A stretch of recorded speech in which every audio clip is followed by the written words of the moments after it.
Hi hello ನಮಸ್ಕಾರ. Guarantee ನ್ಯೂಸ್ನ ಪಾಡ್ಕಾಸ್ಟ್ಗೆ ಹಾರ್ಟ್ಲಿ ವೆಲ್ಕಮ್. ನಾನು ಆದರ್ಶ್ಲಿ.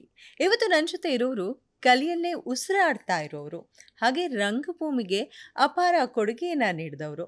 ಸೊ ಇವ್ರ ಫ್ಯಾಮಿಲಿನೇ ಕಲೆ ಕಲೆ ಕಲೆ ಅನ್ನತ್ತೆ. ರಂಗಭೂಮಿಯಲ್ಲಿ ಬಹಳಷ್ಟು ಖ್ಯಾತಿ, ಫೇಮಸ್ ಕೂಡ ಹೌದು. It's none other than Ramesh. Mandya Ramesh ಅವರ ಮಗಳು ಇದ್ದಾರೆ ದಿಶಾ ರಮೇಶ್ ಅವರು. ಕಾರ್ಯಕ್ರಮಕ್ಕೆ ಆತ್ಮೀಯವಾದಂಥ ಸ್ವಾಗತ. Thank you so much ma'am. Thank you. ಹೇಗಿದ್ದೀರಿ? ಆರಾಮಾಗಿದೆ, ನೀವು ಹೇಗಿದ್ದೀರಾ? Super. So congratulations. Thank you so much. ಹೇಗೆ ನಡೀತಿದೆ? ನಡೀತಾ ಇದೆ ಪ್ರಿಪ್ರೇಷನ್ಸು ಎಲ್ಲ, ಪ್ರಮೋಷನ್ಸ್ ಎಲ್ಲ ನಡೀತಾ ಇದೆ. ಮೇ 16ನೇ ತಾರೀಕು ಅಂದರೆ ನಾಳೆ ರಿಲೀಸ್ ಆಗ್ತಿರೋದ್ರಿಂದ ಒಂದು ವಿಚಿತ್ರ ಎಕ್ಸೈಟ್ಮೆಂಟ್ ಇದೆ, ಒಂದು ಆತಂಕ ಇದೆ, ಏನಾಗುತ್ತೋ ಏನೋ ಅಂತ. ಯಾಕಂದರೆ ಒಂದು ಹೊಸಬ್ರು ಕಟ್ಟಿದಂಥ ಸಿನಿಮಾ, ಬಟ್ ಸ್ಟಿಲ್ ಸಿನಿಮಾ ಚೆನ್ನಾಗಿ ಆಗಿರೋದಕ್ಕೆ ಒಂದು ಕಾನ್ಫಿಡೆನ್ಸ್ ಇರೋದ್ರಿಂದ ಜನ ಅದನ್ನು ಒಪ್ಕೋಬಹುದು, ಎಕ್ಸೆಪ್ಟ್ ಮಾಡ್ಕೋಬಹುದು ಅನ್ನೋ ಒಂದು ನಂಬಿಕೆ ಇದೆ. ನೋಡೋಣ, ಹೋಪ್ಫುಲಿ. ದಿಶಾ ಅವರೇ, ನಿಮ್ಮನ್ನ ನೀವು ಇಂಟ್ರೊಡ್ಯೂಸ್ ಮಾಡ್ಕೊಡೋದೇ ಬೇಡ ಅನ್ಸತ್ತಲ್ಲ. ಸೊ ನಿಮ್ಮ ಮುಖ ನೋಡಿದ ತಕ್ಷಣ ಮಂಡ್ಯ ರಮೇಶ್ ಅವ್ರ ಮಗಳಲ್ವಾ ಅಂತ ಕೇಳಿದುಂಟಾ?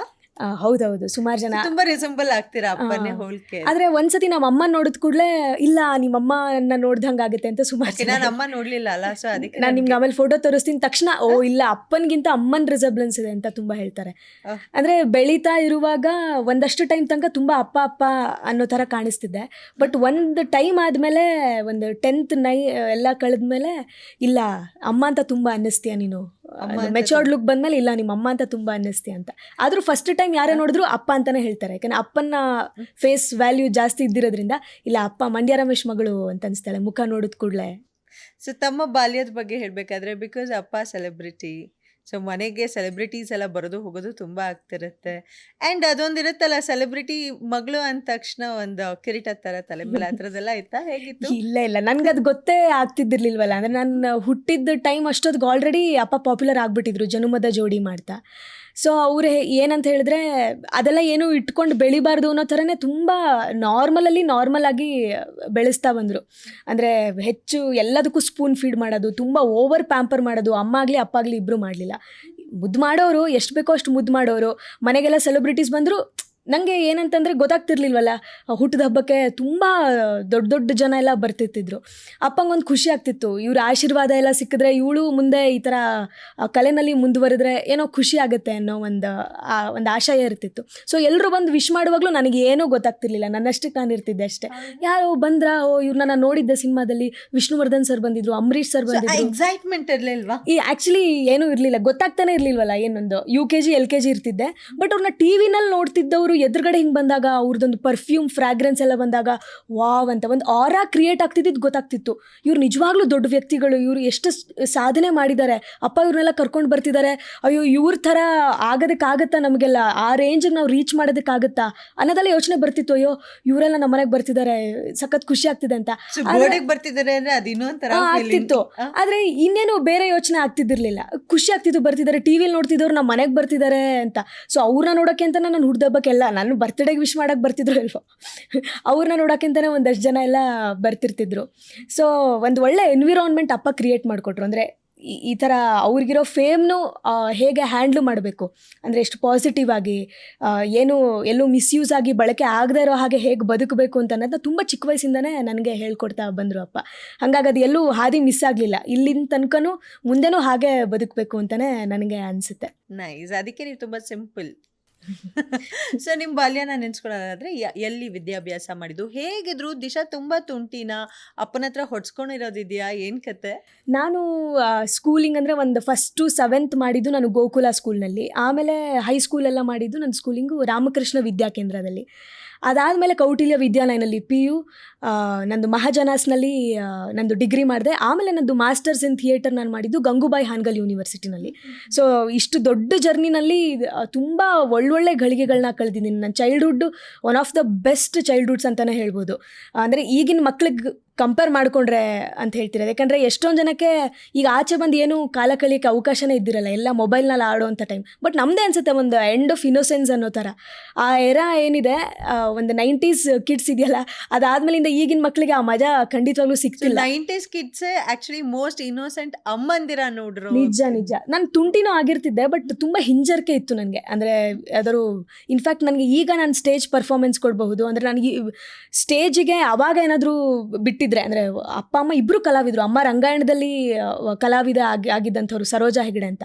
ಅಪ್ಪ ಗೊತ್ತಲ್ಲ ತುಂಬ ಹೆಸರು ಮಾಡಿದವರು. ಅವ್ರ ಮಗಳಾಗಿ, ಅಂದರೆ ಏನಕ್ಕೂ ಹೆದರದೆ, ಸ್ಟೇಜ್ ಫಿಯರ್ ಇಲ್ಲದೆ ನಿಂತ್ಕೊಂಡು ಮಾತಾಡೋ ಥರ ನನಗೆ ಇರಲೇ ಇಲ್ಲ. ನನಗೆ ತುಂಬ ಅಂಜಿಕೆ ಇತ್ತು. ಯಾವಾಗಲೂ ಇನ್ಫೀರಿಯಾರಿಟಿ ಕಾಂಪ್ಲೆಕ್ಸಲ್ಲೇ ಇರ್ತಿದ್ದೆ ನಾನು. ತುಂಟತನ, ಮನೇಲಿ ತುಂಟತನ ಮಾಡ್ತಿದ್ದೆ. ಫ್ರೆಂಡ್ಸ್ ಜೊತೆ ನಾನೇ ಫುಲ್ ತಂಡ ಕಟ್ಕೊಂಡು ಬನ್ನಿ ನಾವು ಹಾಡು ಹೇಳೋಣ, ಡ್ಯಾನ್ಸ್ ಮಾಡೋಣ ಅಂತಿದ್ದೆ. ಬಟ್ ಅದೊಂದು ತುಂಬ ದೊಡ್ಡ ಜನರ ನಡುವೆ, ಸುಮಾರಷ್ಟು ಜನರ ನಡುವೆ ನನಗೆ ಮಾತಾಡೋದಕ್ಕೆ ಚೂರು ಧೈರ್ಯ ಇರಲಿಲ್ಲ. ಆದರೆ ಅದು ಏನೋ ಗೊತ್ತಿಲ್ಲ, ಕ್ರಮೇಣ ಒಂದು ನಾಟಕದಲ್ಲಿ ಯಾರೋ ಒಬ್ಬರು ಕೈ ಕೊಟ್ಟಿದ್ದರಿಂದ, ಚೋರಚರಣದಾಸವ್ ಅನ್ನೋ ನಾಟಕದಲ್ಲಿ ಕೈ ಕೊಟ್ಟಿದ್ದರಿಂದ ನಂದು 10th ಆಗಿತ್ತು ಅನ್ಸುತ್ತೆ. ಆವಾಗ ನಾನು ಒಂದು ಪುಟ್ಟ ಪಾತ್ರ, ಜಸ್ಟ್ ಎಂಟ್ರಿ ಆ್ಯಂಡ್ ಎಕ್ಸಿಟ್, ಒಂದು ಸಖಿ ಪಾತ್ರ. ಅಲ್ಲಿ ನನಗೆ ನನ್ನ ಎಂಟ್ರಿ ಎಕ್ಸಿಟಿಗೆ ಬಂದಂಥ ಚಪ್ಪಾಳೆ, ನನ್ನ ಎಕ್ಸ್ಪ್ರೆಷನ್ಸ್ಗೆ ಬಂದಂಥ ಚಪ್ಪಾಳೆ, ಇಲ್ಲ ನನಗೂ ಮಾಡೋದಕ್ಕಾಗುತ್ತೆ, ನಾನು ಏನು ಇನ್ಕೇಪಬಲ್ ಅಲ್ಲ, ಏನಕ್ಕೆ ಹಂಗೆ ಅನ್ಕೋಬೇಕು, ಏನು ಮಾಡೋದಕ್ಕಾಗಲ್ಲ, ಇರಲಿ ನನ್ನಷ್ಟಕ್ಕೆ ನಾನು ದೂರನೇ ಇರೋಣ ಅಂತ ಯಾಕೆ ಅನ್ಕೋಬೇಕು, ಇರಲಿ ನನಗೇನಾಗುತ್ತೆ ಅದನ್ನು ನಾನು ಮಾಡೋಣ ಅನ್ನೋ ಥರ ಒಂದು ವಿಚಿತ್ರ ಹೋಪ್ ಶುರು ಆಗೋಯ್ತು. ಅದೇನಾಗ್ಬಿಡ್ತು, ಒಂದು ಸತಿ ಕಲೆ ಸೆಳೆದ್ಬಿಟ್ರೆ ಗೊತ್ತಲ್ಲ, ಹುಚ್ಚು ಹಿಡಿದುಬಿಟ್ರೆ ಇನ್ನು ಏನು ಬೇಡ ಅನಿಸ್ಬಿಡುತ್ತೆ. ಬಹುಶಃ ಅದೇ ನನಗೆ ಡಿಗ್ರಿ ಕೂಡ ನನಗೆ ಲಿಟ್ರೇಚರಲ್ಲಿ ಮಾಡಬೇಕು ಅನ್ನೋ ಒಂದು ಆಸಕ್ತಿ ಬಂದಿದ್ದು. ಅದಾದಮೇಲೆ MA ಥಿಯೇಟ್ರಲ್ಲೇ ಮಾಡಬೇಕು. ಯಾಕಂದ್ರೆ ನಾವು ಯಾವುದ್ರಲ್ಲಿ ತುಂಬ ಪ್ಯಾಷನೇಟ್ ಆಗಿರ್ತೀವಿ, ಅದನ್ನೇ ಪ್ರೊಫೆಷನ್ ಆಗಿ ತೊಗೊಂಡಾಗ ಅದು ಸಿಗೋ ಸುಖನೇ ಬೇರೆ. ಈಗ ಅದ್ರ ಬಗ್ಗೆ ನಂಗೆ ಖುಷಿ ಇದೆ. ಅಫ್ಕೋರ್ಸ್ ತುಂಬ ದುಡ್ಡೆಲ್ಲ ಮಾಡೋಕ್ಕಾಗದೇ ಇರಬಹುದು, ಆದರೆ ನಾನು ಏನು ಇಷ್ಟಪಟ್ಟಿದ್ದೆ ಆ ಕೆಲಸ ನಾನು ಮಾಡ್ತಿದ್ದೀನಿ. ಅದ್ರ ನಿಟ್ಟಿನಲ್ಲಿ ನಾನು ಹೆಂಗೆ ಬದುಕು ಕಟ್ಕೋಬಹುದು ಅಂತ ನೋಡೋದಕ್ಕೆ ಸಿಗ್ತಿದೆ ಅನ್ನೋದು ತುಂಬ ಖುಷಿ ಇದೆ. ನಮ್ಮ ನಟನಾ ರಂಗಶಾಲೆ ಸ್ಕೂಲ್ನಲ್ಲೂ ಕೂಡ ಸಂಜೆ ಹೊತ್ತು ಶಾಲೆ, ನಾನು ನಿಮಗೆ ಆಗಲೇ ಮಾತಾಡಿದಾಗೆ, ಸಂಜೆ ಶಾಲೆ ಆಗುವಾಗ ಒಂದಷ್ಟು ಜನ ತುಂಬ ಪ್ಯಾಷನೇಟಾಗಿ ಕಲಿಯೋದಕ್ಕೆ ಬರ್ತಾರೆ. ಪಾಪ ಊರಿಗೆ ಏನಂತಂದರೆ ಬೆಳಿಗ್ಗೆ ಬೇರೆ ಕೆಲಸ ಮಾಡ್ತಿರ್ತಾರೆ, ನಲ್ಲಿ ರಿಪೇರಿ ಮಾಡೋರಾಗಿರ್ಬಹುದು, ಗಾರೆ ಕೆಲಸ ಮಾಡೋರಾಗಿರ್ಬೋದು, at the same time engineer ಮಾಡ್ತಿದ್ದವರು, ಡಾಕ್ಟರ್ ಪದವಿ ಮಾಡ್ತಿದ್ದವರು, ಸುಮಾರು ಪ್ರೊಫೆಷನಲ್ ಇದ್ದವರೆಲ್ಲ ನಮಗೆ ಕಲೆ ಬೇಕು. ಯಾಕಂದರೆ ಅವ್ರಿಗೆ ಸಂಜೆ ಹೊತ್ತು ಆದ ತಕ್ಷಣ ಒಂದು ರಿಲೀಫ್ ಬೇಕಿರುತ್ತೆ, ರಿಲ್ಯಾಕ್ಸೇಷನ್ ಬೇಕಿರುತ್ತೆ. ಅವ್ರಿಗೆ ಅದನ್ನು ತೊಗೊಳೋದಕ್ಕೆ ಅವ್ರು ಬರ್ತಾರೆ. ಒಂದು ಪರ್ಸ್ನಾಲಿಟಿ ಡೆವಲಪ್ಮೆಂಟೇ ಆಗ್ಬಿಟ್ಟಿರುತ್ತೆ ಅವ್ರದ್ದು.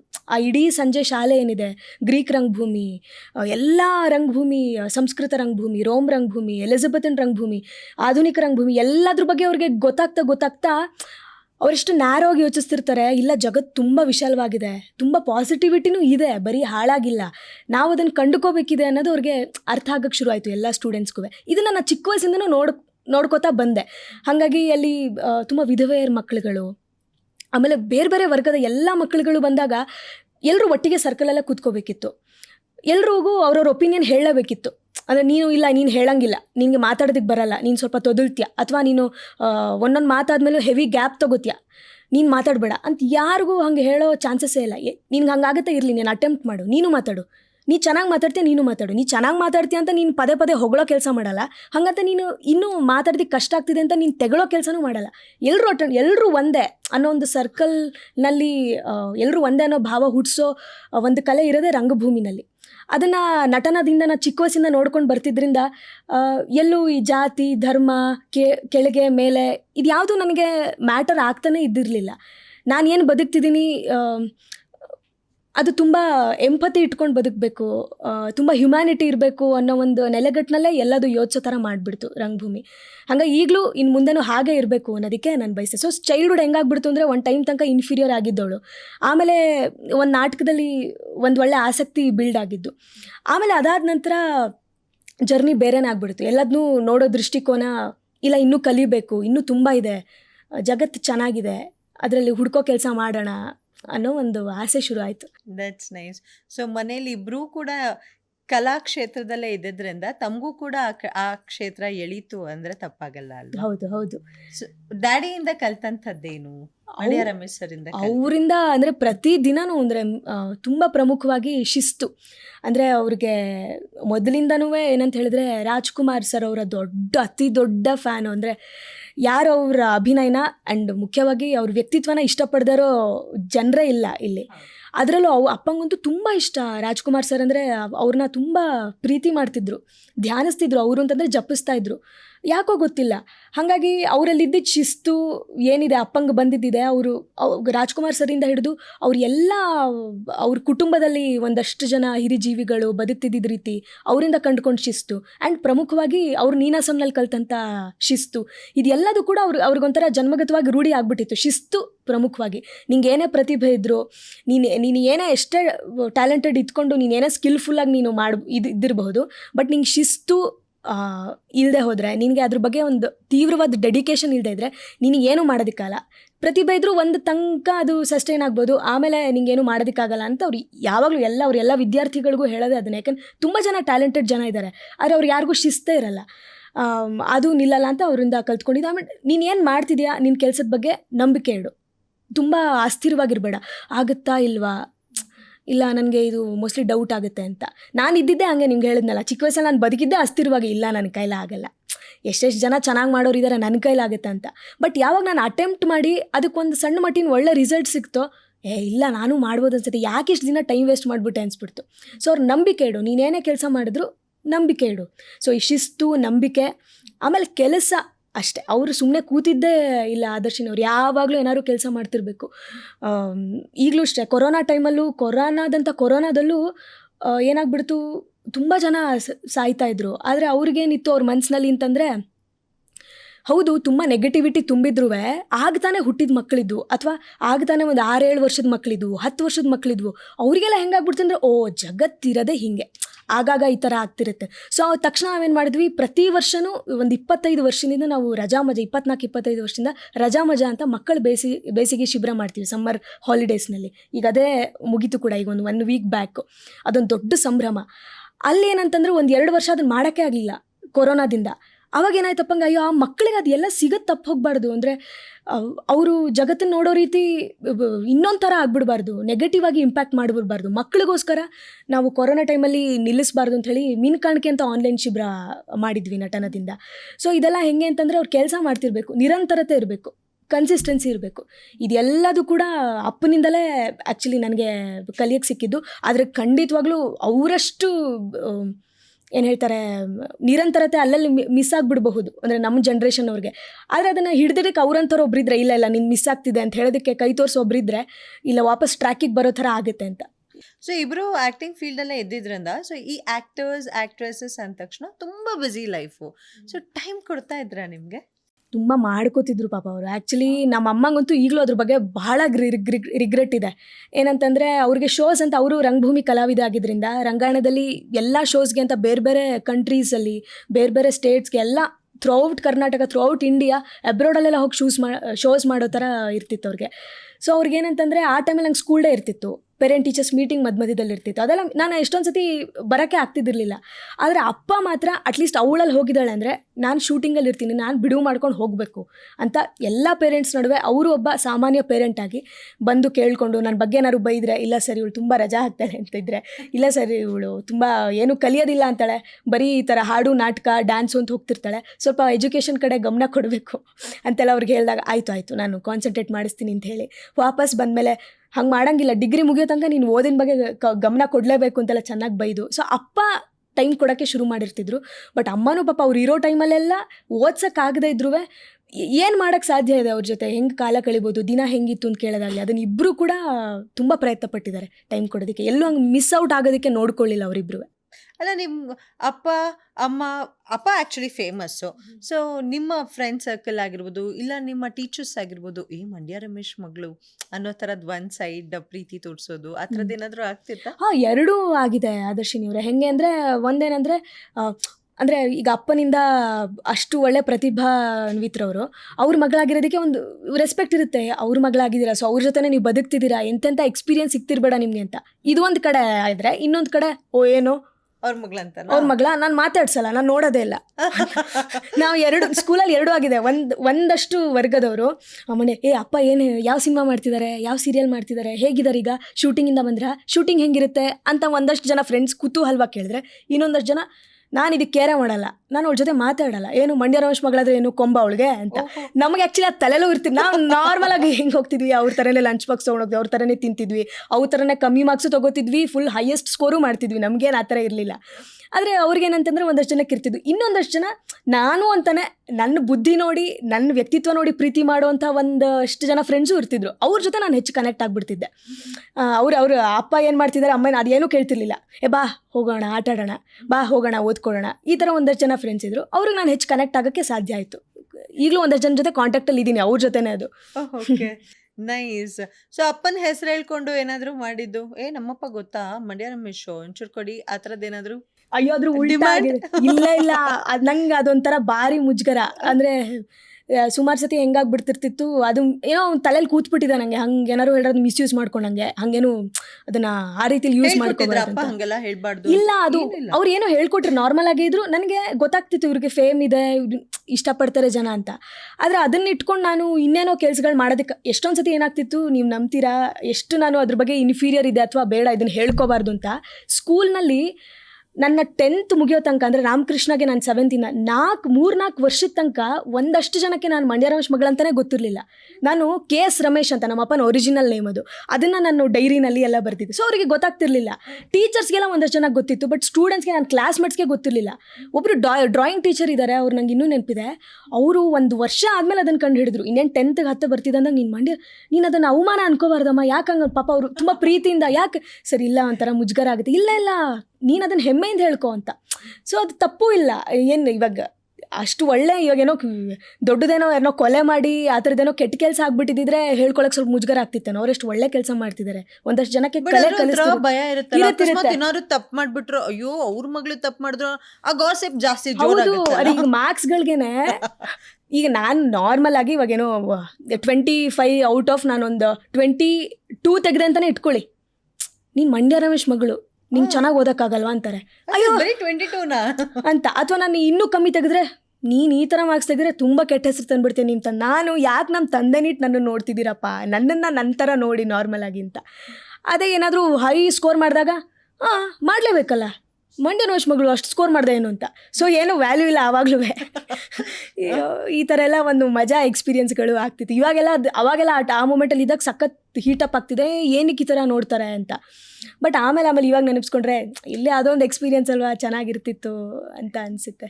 ಸೊ ಸಣ್ಣಲ್ಲಿಂದನೂ ನಿಮಗೆ ಈ ಕಲೆ ಕ್ಷೇತ್ರಕ್ಕೆ ಬರಬೇಕು ಅನ್ನೋ ಆಸಕ್ತಿ ಇತ್ತ, ಅಥವಾ ಏನಿತ್ತು ನಿಮ್ಮ ಆಂಬಿಷನ್ ಏನಿತ್ತು? ಏನೂ ಇರಲಿಲ್ಲ. ನನಗೇನಿತ್ತು ಅಂತಂದರೆ, ತುಂಬ ಮೈಲ್ಡ್ ಆಗಿದ್ದೆ, ತುಂಬ ಅತ್ಯುತ್ಸಾಹ ಹಂಗೆಲ್ಲ ಏನೂ ಇರಲಿಲ್ಲ. ಆಟಗಳಲ್ಲೆಲ್ಲ ತುಂಬ ಚೆನ್ನಾಗಿ ಆಟ ಆಡ್ತಿದ್ದೆ. ಆದರೆ ಗೊತ್ತಿಲ್ಲದೇನೋ ಒಂದು ವಿಚಿತ್ರ ಲೀಡರ್ಶಿಪ್ ಕ್ವಾಲಿಟಿ ಇತ್ತು ಅನಿಸುತ್ತೆ ನನಗೆ. ಅಂದರೆ ಟೀಮ್ನ ಸೇರಿಸೋದು, ನಾನೇ ಒಂದು ಗ್ರೂಪ್ ಆಫ್ ಗರ್ಲ್ಸ್ ಅಂತ, ಅದಕ್ಕೆ ಒಂದು ಬೆಳಕು ಕೆಳಗೆ ಗ್ರೂಪ್ ಆಫ್ ಗರ್ಲ್ಸ್ ಅಂತೆಲ್ಲ ಟೀಮ್, ನಮ್ಮ ಕ್ಲಾಸ್ಮೇಟ್ಸ್ನೇ ಸೇರಿಸಿ ಅಲ್ಲಿ ಕಾಂಪಿಟೇಷನ್ಸ್ ಮಾಡೋದು. ಏನಿಲ್ಲ, ಒಂದು 8-10 ಜನ ಇರ್ತಿದ್ವಿ ಅಷ್ಟೇ. ನಾವೇ ಕಾಂಪಿಟೇಷನ್ಸ್ ಮಾಡ್ಕೊಂಡು ನಾವೇ ಪ್ರೈಸ್ಗಳು ತೊಗೊಳ್ಳೋದು. ಪ್ರೈಸ್ ಏನು, ಒಂದು ಪೆನ್ಸಿಲ್, ಪೆನ್, ಆ ಥರದ್ದೆಲ್ಲ ಗಿಫ್ಟ್ಸ್ ಕೊಡೋದು.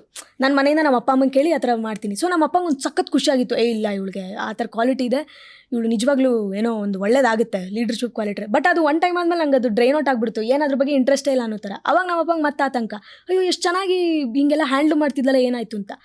ಅದೇನೋ ಗೊತ್ತಿಲ್ಲ, ಒಂದು ಏಜ್ ಫ್ಯಾಕ್ಟ್ರಿಂದನೋ ಅಥವಾ ಏನೋ ಗೊತ್ತಿಲ್ಲ, ಹಂಗಾಗಿದ್ದೆ ನಾನು. ಅದಾದಮೇಲೆ 10th ಮುಗಿದ ನಂತರ ನಾನು ನೋಡೋ ರೀತಿ, ಎಕ್ಸ್ಪೀರಿಯನ್ಸ್ ಮಾಡೋ ರೀತಿ, ಥಿಯೇಟರ್ ಸಿಕ್ಕಿದ ಬ್ಯಾಕ್ಗ್ರೌಂಡು, ಇದೆಲ್ಲ ಬೇರೆಯೇ ಮಾಡೋಕ್ಕೆ ಶುರುವಾಯಿತು ನನಗೆ. ಇಲ್ಲ ಏನಾದ್ರು ಮಾಡಬಹುದು ನಾನು ಅಂತ ಅನ್ಸಕ್ಕೆ ಶುರುವಾಗಿದ್ದೆ ಒಂದು 10th ನಂತರ. 10th ನಂತರ. ಸೊ ಅದಾದ್ಮೇಲೆ ಅಪ್ಪ ಅಮ್ಮಂಗೆ ಹಾಗೆ ಗೊತ್ತಾಯ್ತಾ, ಇಲ್ಲ ನೀವೇ ಹೋಗಿ ಏನಾದರೂ ಹೇಳಿದ್ರಾ? ಇಲ್ಲ, ಅವ್ರಿಗೆ ಯಾವಾಗಲೂ ಗೊತ್ತಿರ್ತಿತ್ತು. ಅಂದರೆ ಇವಾಗ ಏನಾದ್ರು ಒಂದು ರಾಜು ಅನಂತ ಸ್ವಾಮಿ ಅಂತ, ಅವರು ಹೆಂಗೆ ಅಂದರೆ ಅವರು ಸಂಗೀತ ಗುರು ಅಂತ ಹೇಳ್ಬೋದು. ಅಂದರೆ ಆ್ಯಕ್ಚುಲಿ ಹಂಗೆ ಹೇಳ್ಕೊಂಡ್ರೆ ಪಾಪ ಅವ್ರು ಬೇಜಾರಾಗ್ಬೋದು. ಅದು ಯಾಕೆ ಬೇಜಾರಾಗ್ಬೋದು ಅಂತ ಹೇಳ್ತೀನಿ ಅಂದರೆ, ಎದುರುಗಡೆ ಕೂತು ಅವ್ರು ಎಷ್ಟು ಪಟ್ಟು ಹಿಡಿದು ಕಲ್ಸೋಕ್ಕೆ ಪ್ರಯತ್ನ ಪಟ್ಟರು ನಾನು ಕಲಿಯೋಕ್ಕೆ ಮನಸ್ಸೇ ಮಾಡ್ತಿರ್ಲಿಲ್ಲ ಆಗ. ಆದರೆ ಅವ್ರನ್ನ ಯಾವಾಗ ನಾನು ಕಳ್ಕೊಂಡು, ಒಂದು 9th ಸ್ಟ್ಯಾಂಡರ್ಡ್ ಇದ್ದಾಗ ಅವ್ರು ತೀರ್ಕೊಂಡ್ರು, ಅವಾಗ ನನಗೆ ಅವ್ರ ವ್ಯಾಲ್ಯೂ ಹೆಚ್ಚು ಅರ್ಥ ಆಗೋಕ್ಕೆ ಶುರು ಆಯಿತು. ಅಯ್ಯೋ ಅವ್ರು ನನಗೆ ಯಾಕಷ್ಟು ಅಟೆಂಪ್ಟ್ ಮಾಡ್ತಿದ್ರು ಕಲ್ಸೋದಕ್ಕೆ ಅಂತಂದರೆ, ನನ್ನಲ್ಲಿ ಆ ಎಬಿಲಿಟಿ ಇತ್ತು, ನಾನು ಶ್ರುತಿ ಸೇರಿಸ್ತಿದ್ದೆ, ನಾನು ಹಾಡಬಲ್ಲೆ ಅಂತ. ಅದಾದಮೇಲೆ ಅವರ ಹಾಡುಗಳೆಲ್ಲ ಹೆಂಗೆ ಅಂದರೆ, ಕುಂಟೆಬಿಲ್ಲೆ ಆಡಿಕೊಂಡು ಮೇಲ್ಗಡೆ ಕ್ಲಾಸ್ ನೀಡ್ತಿದ್ರೆ ಕಲಿಯೋ ಥರ ಆಗ್ತಿತ್ತು ನನಗೆ. ನಾನಷ್ಟಕ್ಕೆ ನಾನು ಕುಂಟೆಬಿಲ್ಲೆ ಆಡ್ತಿದ್ದೆ ಮನೆಯಲ್ಲಿ. ನಮ್ಮ ಮನೆ ಮೇಲೆ ಕ್ಲಾಸ್ ಆಗ್ತಿತ್ತು, ಕಾರಂತ ರಂಗಮನೆ ಅಂತ. ಅಲ್ಲಿ ಅವ್ರ ಹಾಡುಗಳೆಲ್ಲ ಎಲ್ಲ ರಿಪೀಟ್ ಆಗ್ತಾ ಇರ್ತಿತ್ತು. ಅವ್ರು ತೀರಿ ಹೋದ್ಮೇಲೂ ಒಂಥರ ತುಂಬ ನೆನಪಿಸ್ಕೊಳ್ಳೋ ಹಾಗೆ ಮಾಡಿದ್ದೆ ಅದು. ಸೊ ಈ ಸಂದರ್ಭದಲ್ಲಿ ಅವರ ಯಾವ ಹಾಡು ನಿಮಗೆ ಬಹಳ ಕಾಡುತ್ತೆ? ಅವರು ನಾಯಿ ತಿಪ್ಪ ಅಂತ ಒಂದು ಕೋಟಗಾನಹಳ್ಳಿ ರಾಮಯ್ಯ ಅಂತ ಅವ್ರು ಬರೆದಂಥ ಒಂದು ನಾಟಕಕ್ಕೆ ಮ್ಯೂಸಿಕ್ ಮಾಡಿದರು. ಅದಕ್ಕೆ ಅಪ್ಪನೇ ನಿರ್ದೇಶನ ಮಾಡಿದರು. ಮಕ್ಕಳ ನಾಟಕ ಅದು. ಅಲ್ಲಿ ಒಂದು ಅಜ್ಜಿ ತಿಪ್ಪ ಅನ್ನೋ ಒಂದು ಹುಡುಗನ್ನ ಕಳಿಸ್ತಾಳೆ, ಕೆಲಸ ಮಾಡ್ಕೊಂಡು ಬಾ ಅಂತ ಅಂದ್ಕೊಂಡು, ರೊಟ್ಟಿ ಮಾಡ್ಕೊಂಡು ಬಾ ಅಂತ ಅಂದ್ಕೊಂಡು ಕಳಿಸ್ತಾಳೆ. ಅವಳ ಅಜ್ಜಿ ಆತನ ಮೊಮ್ಮಗನ ಹಂಗೆ ಕಳಿಸುವಾಗ ಒಂದು ಬರೋ ಗೀತೆ ಇದು, ಹೋಗಿ ಬಾರಪ್ಪ ನನ್ನ ಕಂದ ಅಂತ ಹೇಳ್ತೀನಿ. ಹಾಂ. ಹೋಗಿ ಬಾರಪ್ಪ ನನ್ನ ಕಂದ ದೂರ, ತುಂಬೆ ಹೂವಷ್ಟು ಹಗುರಾಗಲಿ ನನ್ನ ಬದುಕಿನ ಭಾರ. ತಾಯಿ ಮಗುವನ್ನು ಬಿಟ್ಟು ಹಕ್ಕಿಗೂಡನು ತೊರೆದು ದಿಕ್ಕು ದಿಕ್ಕಿಗೆ ದೇಶಾಂತರ ಹೋಗುವ ವ್ಯಾಳ. ಆಕಾಶವೇ ನೆರಳೋ ಭೂಮ್ತಾಯಿಯ ಮಡಿಲೋ, ಬರಿಗಾಲೆ ಶಿವ ಕೊಟ್ಟ ಕುದುರೆ. ಏರೇರಿ ಬೆನ್ನೇರಿ ಹಾರ್ಯಾರಿ ಏಳೇಳು ಸಾಗರ, ನೀ ದಾಟಿ ಹೋಗಿ ಮಾಯಾದ ಗಿಳಿಯನ್ನು ನೀ ಜಯಿಸಿತಾರೋ, ಹೋಗಿ ಬಾರೋ ಹೋಗಿ ಬಾರೋ. ವಾವ್! ತುಂಬಾ ಚೆನ್ನಾಗಿದೆ. ನಿಮ್ಮ Thank you. ವಾಯ್ಸ್ ಸಖತ್ತಾಗಿ ಆಡ್ತೀರಾ. ಆ್ಯಂಡ್ ನಿಮ್ಮ ಚೈಲ್ಡ್ಹುಡ್ ಬಗ್ಗೆ, ಕಾಲೇಜ್ ಡೇಸ್ ಬಗ್ಗೆ ಕೇಳ್ತಿದ್ದೆ, ಅಪ್ಪ ಅಮ್ಮನ ಬಗ್ಗೆ ಕೇಳ್ತಿದ್ದೆ. ಅದಾದ ನಂತರ ಹೀರೋಯಿನ್ ದಿಶಾ ಬಗ್ಗೆ ಕೇಳಬೇಕು. ಹೇಗೆ ಅನ್ನಿಸ್ತದೆ? ಆ್ಯಂಡ್ ಇದು ನಾನು ಹೇಳಲೇಬೇಕು, ಈಗ ಫೇಮಸ್ ಆ್ಯಕ್ಟರ್ಸ್ ಮಗಳು ಆದ ತಕ್ಷಣ ಅವರು ಕನ್ನಡನೇ ಬರಲ್ಲ. ಕನ್ನಡ ಇಂಡಸ್ಟ್ರಿಯಲ್ಲಿ ಇದ್ರು ಕೂಡ ಅವರು ಮಾತಾಡೋ ಭಾಷೆಯಲ್ಲೇ ನಮಗೆ ಒಂದು ಸ್ವಲ್ಪ ಕನ್ನಡನ ಹುಡುಕ್ಬೇಕಾಗುತ್ತೆ. But why are you not like that? ಯಾಕೆ ನೀವು ಹಾಗಿಲ್ಲ? ಅಯ್ಯೋ ಇಲ್ಲ, ನನ್ನ ಕನ್ನಡ ಅದು ನಾನು ಉತ್ಪ್ರೇಕ್ಷೆಗೆ ಹೇಳ್ತಿಲ್ಲ, ಅದು ಉಸಿರು. ಅಂದರೆ ಇವಾಗ ನಾವು ಹೇಗೆ ಬದುಕ್ತಿದ್ದೀವಿ ಅದು ಕನ್ನಡ ಅಂತಾನೆ. ಅದಿಲ್ಲದೆ ಇರೋದಕ್ಕೆ ಸಾಧ್ಯನೂ ಇಲ್ವಲ್ಲ. ಅದು ಬಿಟ್ಟು ಇನ್ನೇನೋ ಒಂದು ಶೋ ಆಫ್ ಮಾಡ್ಕೊಂಡು ತಿರುಗೋದಕ್ಕೂ ಆಗಲ್ಲ ಇಂಗ್ಲೀಷ್ ಗೊತ್ತಿದೆ ಅಂತ. ನಂಗೆ ಅದು ಮಾಡೋಕ್ಕೆ ಭಾರಿ ಕಷ್ಟ ಕೂಡ. ಅಂದರೆ ನಾನು ಮುಖ್ಯವಾಗಿ ಅಪ್ಪ ಅಮ್ಮ ಇಬ್ಬರು ಕೂಡ ಕನ್ನಡದವರೇ ಆಗಿದ್ದರಿಂದ ಆ್ಯಂಡ್ ಕನ್ನಡ ರಂಗಭೂಮಿನಲ್ಲಿ ಹೆಚ್ಚು ಕೆಲಸ ಮಾಡಿದ್ರಿಂದ ಮನೆಯಲ್ಲೆಲ್ಲ ಕನ್ನಡ ಹಾಡುಗಳು, ರಂಗಗೀತೆಗಳು, ಕನ್ನಡ ನಾಟಕಗಳು, ಕನ್ನಡ ಸಾಹಿತ್ಯ, ಬರೀ ಕನ್ನಡ. ಇದು ನನಗೆ ಇದು ಬಿಟ್ಟಿತ್ತು. ಅಂದರೆ ಇನ್ಬಿಲ್ಟ್ ಒಂಥರ ಈ ಕನ್ನಡ ಅನ್ನೋದು ಹೀಗೆ. ಕನ್ನಡ ಬಿಟ್ಟು ಇರೋದಕ್ಕಾಗಲ್ಲ. ನಿಂಗೆ ಏನೇ ಮಾತಾಡಬೇಕು ಅಂದರೆ ಅದೊಂಥರ ಒಂದು ಅಣ್ಣ ತಂಗಿ ಇದ್ದಂಗೆ ಸೈಡ್ಗೆ ಅಲ್ಲಲ್ಲಿ ಬಳಸ್ಕೊಳ್ಬೇಕಾದಂಥ ಅನಿವಾರ್ಯತೆ ಬಂದರೆ ಬೇರೆ ಭಾಷೆ ಬಳಸ್ಕೊ. ಅದು ಬಿಟ್ಟು ನೀನು ತೀರಾ ನನಗೆ ಗೊತ್ತಿದೆ ಬೇರೆ ಲ್ಯಾಂಗ್ವೇಜಸ್ ಅಂತ ತೋರಿಸ್ಕೊಳ್ಳೋಕ್ಕೆ ಎಲ್ಲ ನೀನು ಮಾತಾಡೋದಕ್ಕೆ ಹೋಗಬೇಡ, ಕನ್ನಡನೇ ಬಳಸಬೇಕು, ಆದಷ್ಟು ಕನ್ನಡದಲ್ಲೇ ನೀನು ಮಾತಾಡಬೇಕು ಅಂತ ಒಂಥರ ಇನ್ಬಿಲ್ಟ್ ಬಂದಿತ್ತು. ಒಂದಷ್ಟು ಟೈಮ್ ಆದಮೇಲೆ ಹೇಗೆ ಥಿಯೇಟ್ರಲ್ಲಿ ಹೆಚ್ಚು ತೊಡಗಿಸ್ಕೊಳ್ಳೋಕ್ಕೆ ಶುರು ಮಾಡಿದ್ನಲ್ಲ, ಬೇರೆ ನಾಟಕಗಳು ಅದೆಲ್ಲ ತುಂಬ ಇನ್ಫ್ಲುಯೆನ್ಸ್ ಮಾಡಿದೆ. ಒಂದಷ್ಟು ಡಿಕ್ಷನರಿಗಳ ಅರ್ಥ ಮಾಡ್ಕೊಳ್ಳೋದಕ್ಕೆ, ಏನೇನು ಇದರಲ್ಲಿ ಪದಕೋಶಗಳಿದೆ ಅದೆಲ್ಲ ತಿಳ್ಕೊಳ್ಳೋದಕ್ಕೆ ಕನ್ನಡ ಸಾಹಿತ್ಯ ತುಂಬ ಹೆಲ್ಪ್ ಮಾಡಿದೆ. ಆ್ಯಂಡ್ ಇನ್ನೂ ತುಂಬ ಇದೆ ಗೊತ್ತಾಗೋದಕ್ಕೆ. ಇನ್ನೂ ಎಷ್ಟೊಂದು ಪದಗಳಿಗೆ ಗೊತ್ತಾಗಿಲ್ಲ. ಅಂದರೆ ಇದನ್ನು ಹೆಚ್ಚು ಬಳಸಿದಷ್ಟು ಅವ್ರವ್ರ ತನನ ಹೆಚ್ಚು ಕಾಪಾಡಿಕೊಂಡಂಗೆ ಅಂತ ನಂಗೆ ಅನಿಸುತ್ತೆ, ಬಿಟ್ಕೊಟ್ಟಂಗೆ ಅಂತ ಅನಿಸಲ್ಲ. ಸುಮಾರು ಜನಕ್ಕೆ ಅದು ಏನೋ ಗೊತ್ತಿಲ್ಲ, ಅದು ಉಲ್ಟಾ ಆಗಿಬಿಟ್ಟಿರುತ್ತೆ. ಅದಕ್ಕೆ ಈ ಕನ್ನಡ ಮಾತಾಡಿದ್ರೆ ಅದು ಹಾಗೆ ಮಾತಾಡಬಾರ್ದು ಅಂತ. ಇಲ್ಲ, ಕನ್ನಡ ಆ್ಯಕ್ಚುಲಿ ಮಾತಾಡಬೇಕು, ಅದನ್ನು ಉಳಿಸೋದಕ್ಕೆ ಅಂತಲ್ಲ, ನಾವು ಏನಿದ್ದೀವಿ ಅದನ್ನು ತೋರಿಸ್ಕೊಳ್ಳೋದಕ್ಕೆ ನಾವು ಖುಷಿ ಪಡಬೇಕು ಅಂತ ಅನಿಸುತ್ತೆ ನನಗೆ. Super, very nice. ಹಾಗೆ ರಂಗಭೂಮಿ ಅಲ್ಲಿ ಬಹಳಷ್ಟು ನಟನೆ ಕೂಡ ಮಾಡಿದ್ರಿ, ಅಷ್ಟೇ ಎಲ್ಲ ಮ್ಯೂಸಿಕ್ ಕಂಪೋಸ್ ಕೂಡ ಮಾಡ್ತೀರಿ, ಹಾಡ್ತೀರಿ. ಸೊ ಎಲ್ಲ ಮಲ್ಟಿ ಟ್ಯಾಲೆಂಟೆಡ್ ತಾವು. ಹೌದು. ಅಂದರೆ ಈಗ ಥಿಯೇಟ್ರಲ್ಲಿ ಇದ್ದೀವಿ ಅಂತ ಅಂದ ಕೂಡಲೇ ನಾವು ಎಲ್ಲ ಒಂದು ಸ್ಟ್ರೀಮ್ನಲ್ಲೂ ತೊಡಗಿಸ್ಕೋಬೇಕಾಗುತ್ತೆ, ಕಲಿಯೋದಕ್ಕೆ ತುಂಬ ಚಾನ್ಸಸ್ ಇದೆ. ಹಾಗಾಗಿ ನಾನು ಒಂದಷ್ಟು ಟೈಮ್ ತನಕ ನಟನೆ ಶುರು ಮಾಡಿದ್ದಿರಬಹುದು. ಆ್ಯಂಡ್ ಸಂಗೀತ ಕೂಡ ಗೊತ್ತಿಲ್ಲದೇನೋ ಮನೋಧರ್ಮದ ಮೇಲೆ ಹಾಡೋದಕ್ಕೆ ಶುರು ಮಾಡಿದ್ದೆ. ಸ್ಟೇಜ್ ಮೇಲೆ ಹಾಡ್ತಾ, ಅಭಿನಯಿಸ್ತಾ, ಡ್ಯಾನ್ಸ್ ಮಾಡ್ಕೋತಾ ಮಾಡೋ ಒಂದು ಕಲೆ ಸಿದ್ಸೋದಕ್ಕೆ ತುಂಬ ಕಷ್ಟ. ಆ ಒಂದು ಹಂತದಲ್ಲಿ ನಾನು ಟ್ರೈನ್ ಆಗಬೇಕು ಅನ್ನೋ ಒಂದು ಇಷ್ಟಪಡ್ತಿದ್ದೆ ಮೊದಲಿಂದನೂ, ಎಲ್ಲದೂ ಆಗಬೇಕು ಅಂತ. ಇದ್ರ ಜೊತೆಗೆ ಬ್ಯಾಕ್ ಸ್ಟೇಜ್ ಕೆಲಸ ಮಾಡೋದಾದರೆ ಅದು ಮ್ಯೂಸಿಕ್ ಕಂಪೋಸ್ ಮಾಡೋದಾಗಬಹುದು. ಅದರಲ್ಲಿ ನಾನು ಪಾಸಿಬಿಲಿಟೀಸ್ ಏನಿದೆ, ಇನ್ನೂ ಏನು ಚೆನ್ನಾಗಿ ಮಾಡಬಹುದು ಅಂತ. ಜೊತೆಗೆ ಲೈಟಿಂಗ್ ಕ್ಷೇತ್ರ ಆಗಬಹುದು, ಕಾಸ್ಟ್ಯೂಮ್ ಡಿಸೈನಿಂಗ್, ಸ್ಟೇಜ್ ಡಿಸೈನಿಂಗ್, ಇದೆಲ್ಲದೂ ಕೂಡ ತಿಳ್ಕೊಬೇಕು ಅಂತ ಅನ್ಸೋದಕ್ಕೆ ಶುರುವಾಗಿದ್ದೇನೆ ನಟನ ಒಂದು ಸ್ಕೂಲಿಂಗ್ ಆಗಿ ಶುರುವಾದಾಗ. ಸಂಜೆ ಶಾಲೆ ಏನಿದೆ, ಈಗ ಅದರ ಆಡಿಷನ್ ಕೂಡ ಇದೆ. ಮೇ 25ನೇ ತಾರೀಕು ಸುಮಾರು ಬೇರೆ ಊರುಗಳಿಂದ ಎಲ್ಲ ನಟನೆ ಕಲಿಬೇಕು, ಥಿಯೇಟರ್ ಕಲಿಬೇಕು, ಅದರಿಂದ ಬೇರೆ ಕೆಲಸಗಳನ್ನ ಗಿಟ್ಟಿಸ್ಕೋಬೇಕಂತ ಬರ್ತಾ ಇದ್ದಾರೆ. ಅದು ಬೆಳಿಗ್ಗೆ 10 ಗಂಟೆಯಿಂದ 1 ಗಂಟೆ ತನಕ ಇರುತ್ತೆ ಆಡಿಷನ್. ನಟನೂ ನೀವು ಮ್ಯಾನೇಜ್ ಮಾಡ್ತಿದ್ದೀರಿ? ಆ್ಯಕ್ಚುಲಿ ಅದೇ ನನ್ನ ಕಾನ್ಸ್ಟೆಂಟ್ ವರ್ಕ್. ಅಂದರೆ ಅದೇನೆ ಥಿಯೇಟರ್ ನಟನ ರಂಗಶಾಲೆ ನಾವು ಟೀಚ್ ಮಾಡ್ತೀವಿ. ನಾನಾಗಲಿ ಅಥವಾ ಮೇಘ ಸಮೀರ ಅಂತ ಇದ್ದಾರೆ, ಅವರು ಕೂಡ ಈಗ ನಾನು ಏನೇನು ಬ್ಯಾಕ್ ಸ್ಟೇಜ್ ವರ್ಕ್ಸ್ ಅಂತ ಹೇಳಿದೆ, ನಟನೆ ಅಂತ ಹೇಳಿದೆ, ಇದೆಲ್ಲದನ್ನು ಕೂಡ ತುಂಬ ಇನ್ ಡೀಟೇಲ್ ಎಲ್ಲ ಸ್ಟೂಡೆಂಟ್ಸ್ಗೂ ವರ್ಕ್ ಮಾಡೋದೇ ಅವ್ರು ತುಂಬ ಚೆನ್ನಾಗಿ ಕಲಿಸ್ಕೊಡ್ತಾರೆ. ಹಾಗಾಗಿ ಇದು ಏನಿದೆ ಇದನ್ನು ಯಾವಾಗಲೂ ಬಿಡಬಾರ್ದು, ಇದೊಂದು ಕಾಯಕ ಅಂತಾನೆ. ಈಗೇನು ಸಿನಿಮಾ ಮಾಡ್ತಿದ್ದೀನಿ ಅದು ಖಂಡಿತ ಖುಷಿಯಿಂದನೇ ಮಾಡ್ತಿರೋದು. ಇದಕ್ಕೂ ಮುಂಚೆ SLV ಅಂತ ಮಾಡಿದೆ, ದಿಗೂ ಮುಂಚೆ. SLVಗೂ ಮುಂಚೆ ದೇವರ ನಾಡಲ್ಲಿ ಅಂತ ಬಿ ಸುರೇಶ್ ಸರ್ ಡೈರೆಕ್ಟ್ ಮಾಡಿದರು. SLV ಸೌರಭ್ ಕುಲಕರ್ಣಿ ಅವ್ರದ್ದು. ಸೊ ಈಗ ದಿ ಸಿನಿಮಾ ಏನಿದೆ ವಿನಯ್ ಅವ್ರದ್ದು, ಇದೇನಿದೆ ನನಗೆ ಕಥೆ ಇಷ್ಟ ಆಗಿ, ಪಾತ್ರ ಇಷ್ಟ ಆಗಿ, ಇಲ್ಲ ಇದು ಅಟೆಂಪ್ಟ್ ಮಾಡಬಹುದು, ಇದ್ರಲ್ಲಿ ಮತ್ತೆ ಗೊತ್ತಲ್ಲ ನನ್ನ ಬುದ್ಧಿ, ತುಂಬ ಹಿಂಜರಿಕೆ ಮಾಡೋದೆಲ್ಲ ಬೇಡ, ಅಟೆಂಪ್ಟ್ ಮಾಡು, ಏನಾಗುತ್ತೆ ಅದು ಟೈಮಿಗೆ ಬಿಟ್ಬಿಡೋಣ ಅನ್ನೋ ಒಂದು ನಿಟ್ಟಿನಲ್ಲಿ ಸಿನಿಮಾಗಳು ಮಾಡೋಕ್ಕೆ ಶುರು ಮಾಡಿದ್ದು. ಈಗಲೂ ಯಾವ್ದಾದ್ರು ಒಂದು ಒಳ್ಳೆ ಅವಕಾಶ ನೆಕ್ಸ್ಟ್ ಬಂತು ಅಂತಂದರೆ ನಾನು ಖಂಡಿತವಾಗ್ಲೂ ಮಾಡೋದಕ್ಕೆ ರೆಡಿ ಇದ್ದೀನಿ. That's nice. ಸೊ ಫಸ್ಟು ಬಣ್ಣ ಹಚ್ಚಿದಾಗ ಹೇಗಿತ್ತು ಪೇರೆಂಟ್ಸ್ ರಿಯಾಕ್ಷನ್? ತುಂಬ ಖುಷಿಪಟ್ಟರು. ಅಂದರೆ ಅವರು ಅದೇ ಫೀಲ್ಡಲ್ಲೇ ಇದ್ದಿದ್ದರಿಂದ ನಮ್ಮ ಕರೆಕ್ಷನ್ಸ್ ಏನಾದರೂ ಮಾಡ್ತಿದ್ರೆ ಹೇಳ್ತಿದ್ರು, ಅಫ್ಕೋರ್ಸ್ ಹೇಳ್ತಿದ್ರು. ಆದರೆ ಪ್ರಶಂಸೆ ಮಾಡಿದ್ದು ಪ್ಲಸ್ ಕರೆಕ್ಟ್ ಮಾಡಿದ್ದು ಎರಡನ್ನೂ ಜ್ಞಾಪಿಸ್ಕೊಳ್ಳೋದು. ಅಂದರೆ ಪ್ರಶಂಸೆ ಮಾಡಿದ್ದು ಆ್ಯಕ್ಚುಲಿ ಕಮ್ಮಿ, ಹಂಗೆ ಮಾಡೋಕ್ಕೆ ಹೋಗಲ್ಲ. ಎಲ್ಲರೂ ಮಿಸ್ ಹೊಡಿತು ಅಥವಾ ಮೇಕಪ್ ರಾಂಗ್ ಇತ್ತು ಅಥವಾ ನೀನು ಇಲ್ಲಿ ಹೀಗೆ ಮಾಡೋದಕ್ಕಿಂತ ಇನ್ನೂ ನೀನು ಹೆಚ್ಚು ಯುಟಿಲೈಸ್ ಮಾಡ್ಕೋಬೇಕಿತ್ತು ಅಂತೆಲ್ಲ ಹೇಳಿದ್ದೆ. ನಾನು ದೇವರ ನಾಡಲ್ಲಿ ಟೈಮಲ್ಲಿ ಆಗಬಹುದು ಅಥವಾ ಎಲ್ಲ ಅದು ನಾಟಕಕ್ಕೂ ಬಂತು, ನನ್ನ ಸಿನಿಮಾಗಳಲ್ಲಿ ನಾಟಕ ಎಲ್ಲದಕ್ಕೂ ಇಬ್ಬರು ಒಳ್ಳೆ ಕ್ರಿಟಿಕ್ಸು. ಹಾಗೆ ಮೇಘ ಸಮೀರಣ್ಣ ಕೂಡ, ಇವರೆಲ್ಲರೂ ಕೂಡ ಒಂದು ಒಳ್ಳೆ ಕ್ರಿಟಿಕ್ಸು. ನಿಂದು ಇಲ್ಲಿ ಮಿಸ್ಟೇಕ್ ಆಯಿತು, ಹೀಗೆ ಮಾಡಬೇಕು ಅಂತ. ಹಾಗಾಗಿ ನಾನು ಸರಿ ಮಾಡ್ತಿದ್ದೀನಿ ಅನ್ನೋ ಒಂದು ಅಹಂನ ಬಿಟ್ಟು ತಿದ್ಕೊಳ್ಳೋ ಕಡೆನೇ ಲೈಫ್ ಸಾಕ್ತಾ ಹೋಗ್ಬಿಡ್ತು ನನಗೆ. ಸೊ ಹೇಳ್ತಾರೆ ಕ್ರಿಟಿಕ್ಸ್ ಚೆನ್ನಾಗೇ ಮಾಡ್ತಾರೆ ಅವರು, ಒಂದೊಂದ್ಸತಿ ಬೇಜಾರಾಗೋಷ್ಟೇ ಮಾಡ್ತಾರೆ, ಆದರೆ ತಕ್ಷಣ ನೆಕ್ಸ್ಟ್ ನಾನು ಪಿಕಪ್ ಆಗ್ತೀನಿ, ಇಲ್ಲ ಅವ್ರು ಹೇಳೋದು ಒಳ್ಳೇದಕ್ಕೆ ಅಲ್ವಾ, ತಿದ್ಕೊಳ್ಳೋಣ ಅಂತ. ಓಕೆ. ಸೊ ಇಲ್ಲಿ ತನಕ ಅಪ್ರಿಷಿಯೇಟ್ ಮಾಡಿರೋದು ಯಾರಾದರೂ ಪೇರೆಂಟ್ಸ್ ಹೊರತಾಗಿ ನಿಮ್ಮ ಫ್ರೆಂಡ್ಸ್, ಫ್ಯಾಮಿಲಿ ಸರ್ಕಲ್, ಸೊ ಯಾವುದಕ್ಕೆ ಅಪ್ರಿಷಿಯೇಟ್ ಮಾಡಿದ್ದಾರೆ?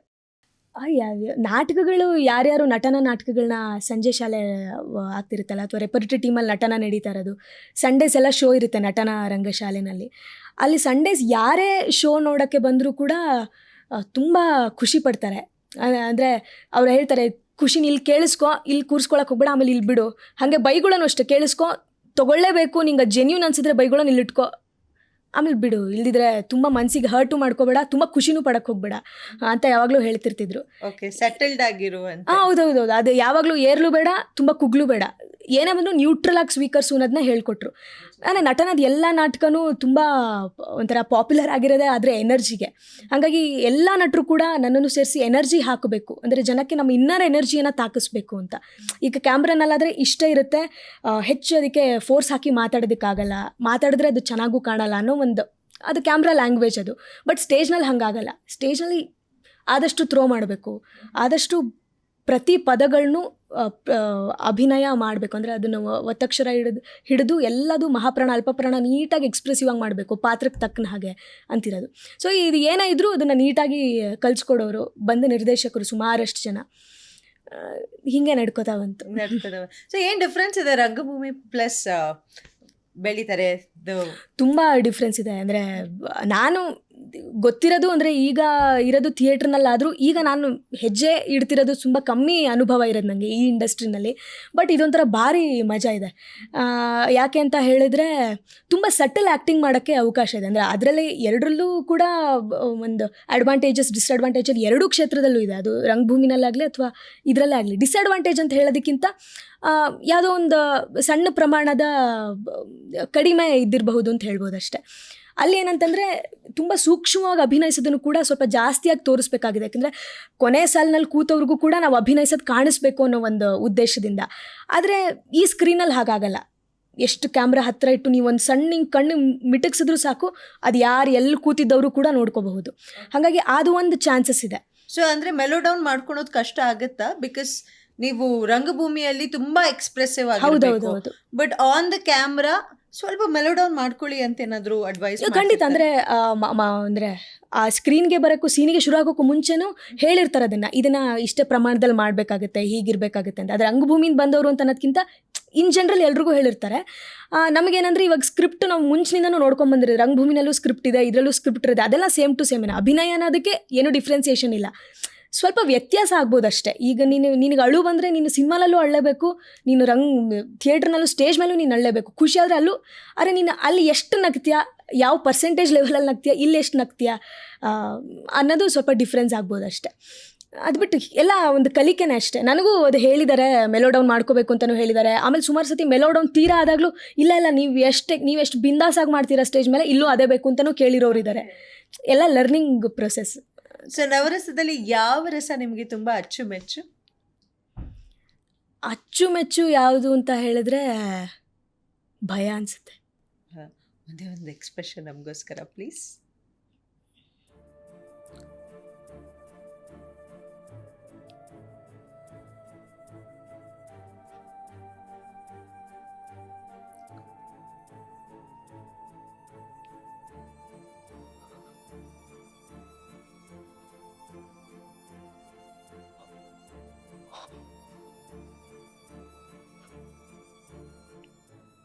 ಓ my god, very nice, super. So ನಿಮ್ಮ ಒಂದು ಜರ್ನಿ ಏನಿದೆ, ಸೊ ಅದ್ರ ಬಗ್ಗೆ ಹೇಳಿದ್ರಿ. ಚಿತ್ರದ ಬಗ್ಗೆ, ಇಡೀ ಚಿತ್ರದ ಬಗ್ಗೆ ಮಾತಾಡಲೇಬೇಕು. ಆ ಚಿತ್ರದಲ್ಲಿ ಹಾಡು ಕೂಡ ಹಾಡಿದ್ದೀರಾ. ಇಲ್ಲ ಆ್ಯಕ್ಚುಲಿ ಹಾಡಿಲ್ಲ. ಇಲ್ಲಿ ಪ್ರೆಸ್ ಮೀಟ್ ಮೊನ್ನೆ ಆದಾಗ ನೀವು ಹಾಡಿ ಒಂದೆರಡು ಲೈನು ಅಂತ ಪಾಪ ಹಾಡಿಸಿದ್ರು. ನಾನು ಇನ್ನೂ ಕಲ್ತಿಲ್ಲ, ಆ ಹಾಡನ್ನ ಕಲ್ತ್ಕೋಬೇಕು. ಇನ್ನೆಲ್ಲಾದರೂ ಕೇಳಿದ್ರೆ ಹೇಳಬೇಕು ಆ ಹಾಡನ್ನ ಅಂತ. ತುಂಬ ಚೆನ್ನಾಗಿ ಮ್ಯೂಸಿಕ್ ಕಂಪೋಸ್ ಮಾಡಿದ್ದಾರೆ ಸ್ಟೀವನ್ ಸತೀಶ್ ಅನ್ನೋರು. ತುಂಬ ಚೆನ್ನಾಗಿ ಸಿನಿಮಾಟೋಗ್ರಫಿ ನಮ್ಮ ಭರತ್ ಸರ್ ಮಾಡಿದ್ದಾರೆ. ತುಂಬ ಒಳ್ಳೆ ನಿರ್ದೇಶನ ನಮ್ಮ ವಿನಯ್ ಅವರು ಕೊಟ್ಟಿದ್ದಾರೆ. ತುಂಬ ಒಳ್ಳೆ ಚಿತ್ರ. ನಾನು ಅದ್ರ ಬಗ್ಗೆ ಬಹಳ ಖುಷಿಯಿಂದ ಹೇಳ್ತೀನಿ. ಒಂದು ಒಳ್ಳೆ ಟೀಮ್ ಜೊತೆ ಕೆಲಸ ಮಾಡಿದ ಖುಷಿ ನನಗಿದೆ. ಸೊ ಮುಂದೆ ಯಾವ್ಯಾವ ಪಾತ್ರದಲ್ಲಿ ಕಾಣಿಸ್ಕೊಳ್ಬೇಕು ಅನ್ನೋ ಆಸೆ ಇದೆ? ನಿಮ್ಮ ಡ್ರೀಮ್ ಕ್ಯಾರೆಕ್ಟರ್ ಅಂತ ಯಾವುದಾದ್ರೂ ಇದೆಯಾ? ಇಲ್ಲ, ಹಂಗೆ ಯಾವುದೂ ಇಲ್ಲ. ಬಟ್ ನನಗಿದು ಮಾಡೋಕ್ಕಾಗುತ್ತಾ ಅಂತ ಸವಾಲನ್ನು ಒಡ್ಡೋ ಪಾತ್ರ ಆಗಿದ್ದರೆ ನಂಗೆ ಖುಷಿ ಅಂತ ಅನಿಸುತ್ತೆ. ಎಲ್ಲ ಪಾತ್ರಗಳು ಹಾಗೆ, ಎಲ್ಲ ಪಾತ್ರಗಳಲ್ಲೂ ಅದರದ್ದಾದ ಒಂದು ಕ್ಯಾರೆಕ್ಟರಿಸ್ಟಿಕ್ಸ್ ಇರುತ್ತೆ, ಮ್ಯಾನರಿಸಮ್ಸು, ಬಾಡಿ ಲ್ಯಾಂಗ್ವೇಜ್ ಎಲ್ಲ ಇರುತ್ತೆ. ನಾನು ಇದಕ್ಕೆ ನಾನು ಅಲ್ಲದೆ ಇರೋ ಇನ್ನೊಂದು ರೀತಿನ ಒಗ್ಗಿಸ್ಕೋಬೇಕಲ್ಲ, ಇದಾಗುತ್ತಾ ಅಂತ ಫಸ್ಟ್ ಒಂದಾಗ ಇಲ್ಲ ಆಗಲ್ಲ ಅನಿಸುತ್ತೆ ಅಂತ ಅನಿಸಿದ್ರೆ ಇಲ್ಲ ನಾನು ಮಾಡ್ಬೇಕು ಅನ್ಕೋತೀನಿ. ಅದಕ್ಕೆ ಹೆಚ್ಚು ಹೋಮ್ವರ್ಕ್ ಹಾಕ್ಬೋದು, ಹೆಚ್ಚು ಅದಕ್ಕೆ ನನ್ನನ್ನು ನಾನು ಕೊಟ್ಕೋಬಹುದು ಪಾತ್ರಕ್ಕೆ ಅನ್ನೋ ಎಲ್ಲ ರೀತಿ ಥರದ್ದು ಮಾಡಬೇಕಂತಿದೆ. ಇದಿದು ಅಂತ ಯಾವುದೇ ಲಿಮಿಟೇಷನ್ಸ್ ಇಲ್ಲ. ನನಗೆ ಒಗ್ಗೋ ಥರದ್ದು ಪಾತ್ರ ನನಗೆ ಇದ್ದಿರುತ್ತಲ್ಲ. ಇವಾಗ ನನಗೆ ಅಫ್ಕೋರ್ಸ್ ಆರಡಿಯ ಒಂದು ಪೊಲೀಸ್ ಇನ್ಸ್ಪೆಕ್ಟರ್ ಪಾತ್ರ ಕೊಡೋಕ್ಕಾಗದೇ ಇದ್ರು, ಇನ್ಯಾವುದೋ ಒಂದು ಶೇಡಿನ ಒಂದು ಪಾತ್ರ, ಅಂದರೆ ಇನ್ಸ್ಪೆಕ್ಟರೇ ಆದರೂ ಅವಳು ಇನ್ಯಾವುದೋ ರೀತಿ ಶೇಡಲ್ಲಿ ತೋರಿಸೋದಕ್ಕಾದರೆ ನನಗೆ ಕೊಡಬಹುದು.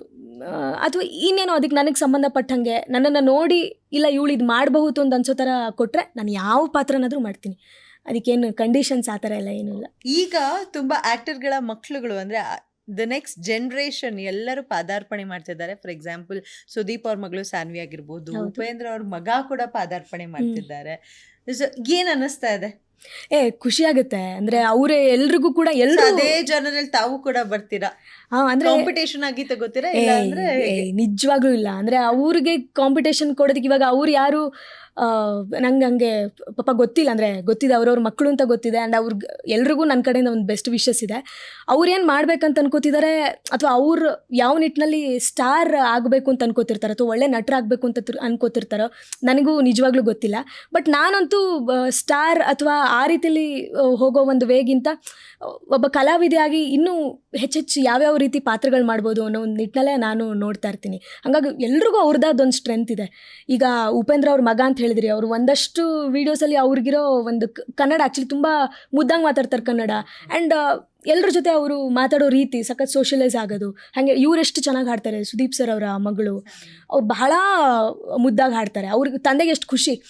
ಇನ್ಫ್ಯಾಕ್ಟ್ ಅವರು ಸ್ಕ್ರೀನ್ ಮೇಲೆ ಅಭಿನಯಿಸೋದಕ್ಕಿಂತ ನಾನು ಹೇಳ್ತೀನಿ, ನನಗೆ ಗೊತ್ತಿದೆ, ನನ್ನ ತಂದೆನೂ ಹಾಡೋದಕ್ಕೊಂದು ವಿಶೇಷ ಪ್ರೀತಿ ಇರುತ್ತೆ ಅವ್ರವ್ರ ಮಕ್ಕಳ ಮೇಲೆ. ಹೌದೌದೌದು, ನೀನು ಎಷ್ಟೇ ಚೆನ್ನಾಗಿ ಅಭಿನಯ ಮಾಡಿದ್ರು. ಹಾಗಾದ್ರೆ ಮಂಡ್ಯ ರಮೇಶ್ ಸರ್ದು ಫೇವ್ರೆಟ್ ಹಾಡಿರ್ಬೇಕು ನೀವು ಹಾಡೋದು?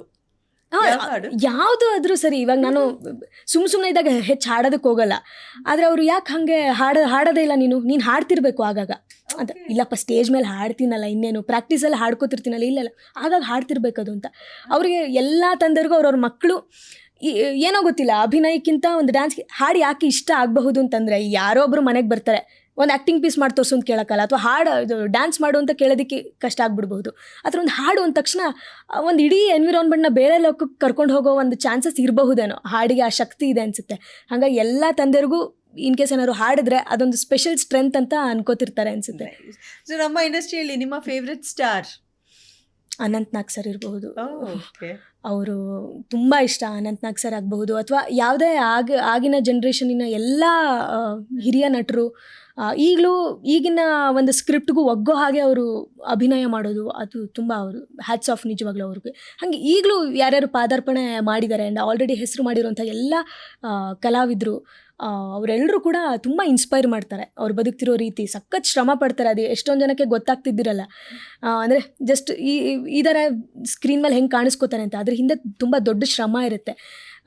ಅದನ್ನು ಹೆಚ್ಚು ಯಾರ್ಯಾರು ಆ್ಯಕ್ಟಿಂಗ್ ಮಾಡಬೇಕು ಸ್ಟಾರ್ ಆಗಬೇಕು ಅಂತ ಕಟ್ಕೊಂಡವರು ಆ ಶ್ರಮನ ಗಮನಿಸ್ಕೋಬೇಕು. ಹಾಗಾಗಕ್ಕೆ ಅವ್ರು ಎಷ್ಟು ಶ್ರಮ ಪಟ್ಟಿದ್ರು ಅನ್ನೋದು ಗಮನಿಸ್ಕೋಬೇಕು ಅಂತ ನಂಗೆ ಅನಿಸುತ್ತೆ. ಇಳಿದ್ರೆ ಈಗ ನಾವು ಹೇಳ್ತೀವಲ್ಲ, ಸಂಜೆ ಶಾಲೆಗೆ ಬರೋ ಬಹಳಷ್ಟು ಜನ ಈಗ ಬಂದಿದ್ದೀನಿ ಇನ್ನು ಒಂದು ತಿಂಗಳಲ್ಲಿ ನಾನು ದೊಡ್ಡ ನಟ ಆಗ್ಬಿಡ್ಬೇಕು, ಸ್ಟಾರ್ ಆಗ್ಬೇಕು ನಾನು ಅಂತ ಬರ್ತಾರೆ. ಹಂಗೆ ಆಗಲ್ಲ. ಅದಕ್ಕೆ ಅದ್ರದ್ದೇ ಟೈಮ್ ತೊಗೊಳುತ್ತೆ, ಅದ್ರದ್ದೇ ಅದೊಂದು ಸ್ಪೇಸ್ ಬೇಕು, ಅದಕ್ಕೆ ಮೌಲ್ಡ್ ಆಗಬೇಕಲ್ಲ. ಕರೆಕ್ಟ್. ಸೊ ನಿಮಗೆ ಯಾವ ಹೀರೋಯಿನ್ ರೋಲ್ ಮಾಡೆಲ್?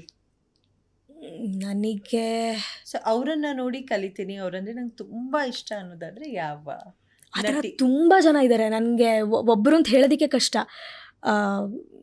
ಅದು ಕನ್ನಡದ ಆಗಬಹುದು ಅಥವಾ ಹಿಂದಿ ಆಗಬಹುದು. ಆ ಸಿನಿಮಾ ನೋಡಿ ಅದು ಇನ್ಸ್ಪೈರ್ ಆಗಿದ್ದಿದೆ, ಎಷ್ಟು ಚೆನ್ನಾಗಿ ಮಾಡ್ತಾರೆ ಅಂತ.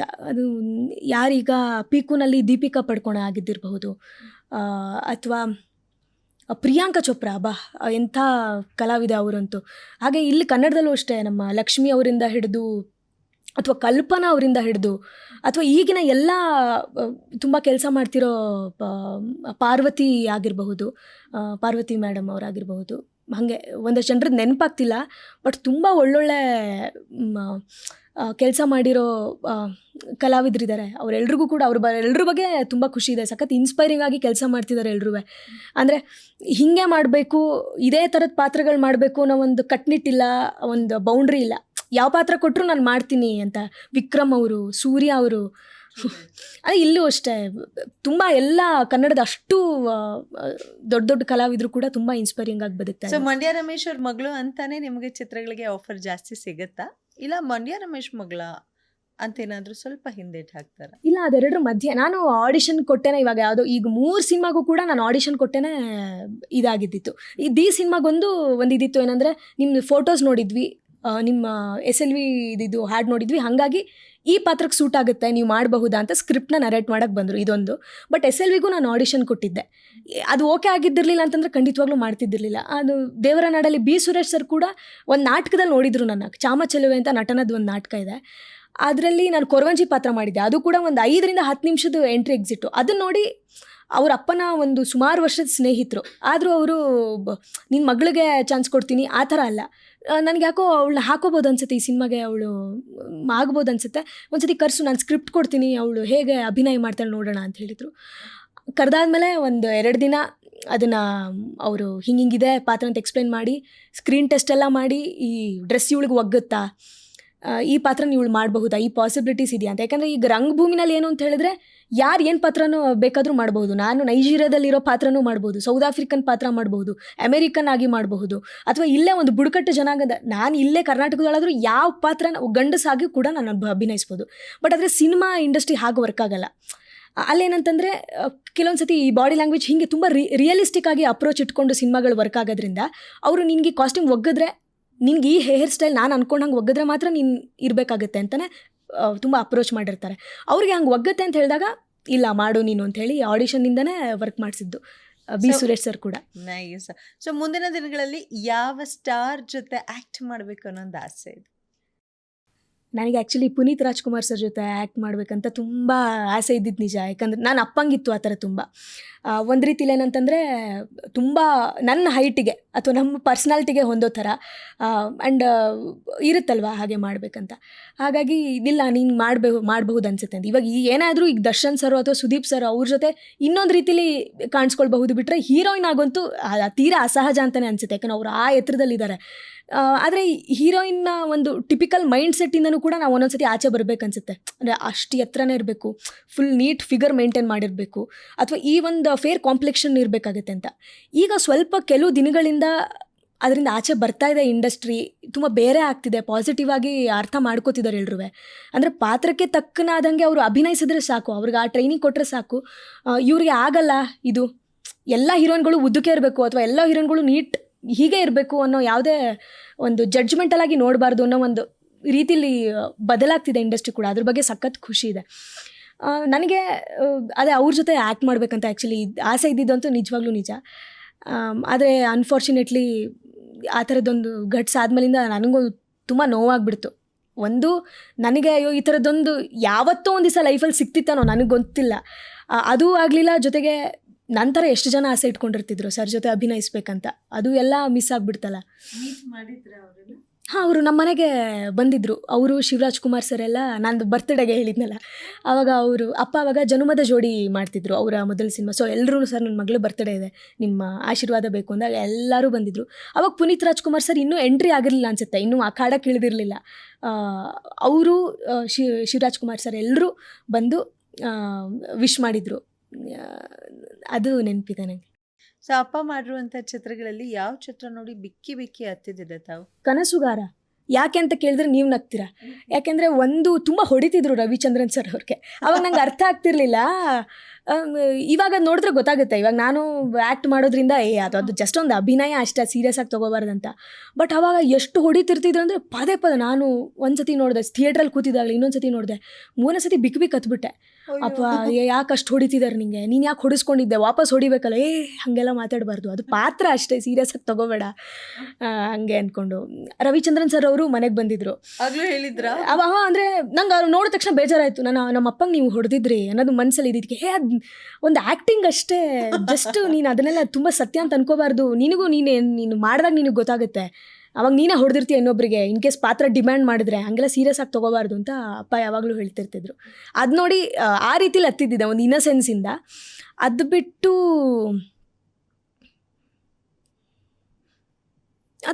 ಸುಮಾರು ಯಾವುದೋ ಆಗಿರುತ್ತೆ, ಯಾವುದೋ ಹಾಗೆ ಇವ್ರದ್ದು ನಂಗೆ ಹೆಸರು ನೆನಪಿಗೆ ಬರ್ತಿಲ್ಲ. ಮುಸ್ಸಂಜೆ ಮಾತು ನಲ್ಲಿ ಅಪ್ಪನ್ ಇದು ತುಂಬ ಒಳ್ಳೊಳ್ಳೆ ಪರ್ಫಾರ್ಮೆನ್ಸ್ ಕೊಟ್ಟಿದ್ದು ಇದೆ.